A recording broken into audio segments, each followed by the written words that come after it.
बांगलादेश सरकारने कांदा आयातीवर 10% आयात शुल्क आकारण्यास सुरुवात केली आहे। त्यामुळे राज्यातील कांदा उत्पादक शेतकऱ्यांची चिंता वाढली आहे। बांगलादेशच्या निर्णयामुळे कांद्याच्या दरावरही परिणाम होण्याची शक्यता आहे।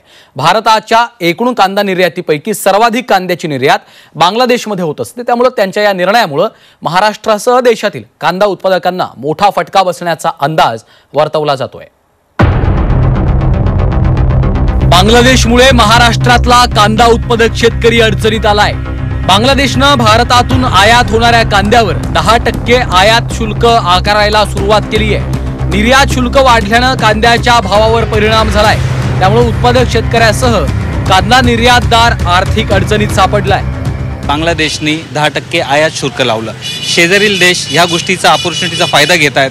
आता पाकिस्तान सारखा देश किंवा तुर्की हे आधी कांदा निर्यात करत नव्हते, पण भारत सरकारची धरसोड वृत्तीमुळे आता ते सुद्धा कांदा जास्त उगवायला लागले आणि त्याचा सरळ पट्टा जो भारतीय शेतकऱ्यांना बसतोय आणि अल्टिमेटली भारतीय व्यापाऱ्यांना पण बसतोय। आता बिंग अन एक्सपोर्टर आम्ही जे बाहेर कांदा पाठवायचं म्हणतो त्यासाठी भारत सरकारची जी नीती योग्य नसल्यामुळे म्हणा किंवा त्याला एक स्टेबिलिटी आली पाहिजे कुठे ना कुठे। मागचं पूर्ण वर्ष शेतकऱ्यांना याचा खूप सगळा तोटा झालेला आहे। बांगलादेशने लावलेल्या आयात शुल्काचा सर्वाधिक फटका हा नाशिक जिल्ह्याला बसणार आहे। आधीच देशात कांद्यावर 20% निर्यात शुल्क असल्याने कांदा उत्पादक शेतकरी त्रस्त आहेत। त्यातच बांगलादेशने आजपासून कांद्यावर 10% आयात शुल्क आकारायला सुरुवात केली आहे। त्यामुळे एकाच दिवसात कांद्याच्या दरात 300 ते 500 रुपयांची घसरण झाली आहे। 2 दिवसापूर्वी 2025 हे दर होते, तर बांगलादेशने 10% आयात शुल्क लावला आणि त्यात बी आपल्या भारत सरकारने 20% निर्यात शुल्क लावलेलं आहे। त्याच्यामुळे 10% लावल्यामुळे पुन्हा 400-500 म्हणजे 1600-1700 रुपये आज कांदा विकतोय आणि शेतकऱ्यांचा चांगला माल बी कमी भावात गेलेला आहे। कांद्याचे दर कोसळलेले आहे सर, आणि आमची भारत सरकारला हीच विनंती आहे का लवकरात लवकर 20% निर्यात शुल्क हा काढून टाकण्यात यावा। त्याच्याने थोडेफार तरी भाव सुधारतील हीच अपेक्षा आहे आमची। भारत जगातील सर्वात मोठा कांदा निर्यातदार देश आहे। कांद्याची सर्वाधिक निर्यात बांगलादेशमध्ये होत असते।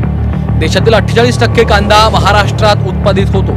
महाराष्ट्रातील 90% कांद्याचं उत्पादन नाशिक जिल्ह्यात होतं। नाशिक जिल्ह्याची 60% अर्थव्यवस्था कांद्याच्या दरावर अवलंबून आहे। 2022च्या आकडेवारीनुसार भारताने 139 दशलक्ष US डॉलर्सची निर्यात बांगलादेशमध्ये केली आहे। 2023-24 मध्ये 43 टन कांदा बांगलादेशात निर्यात करण्यात आला।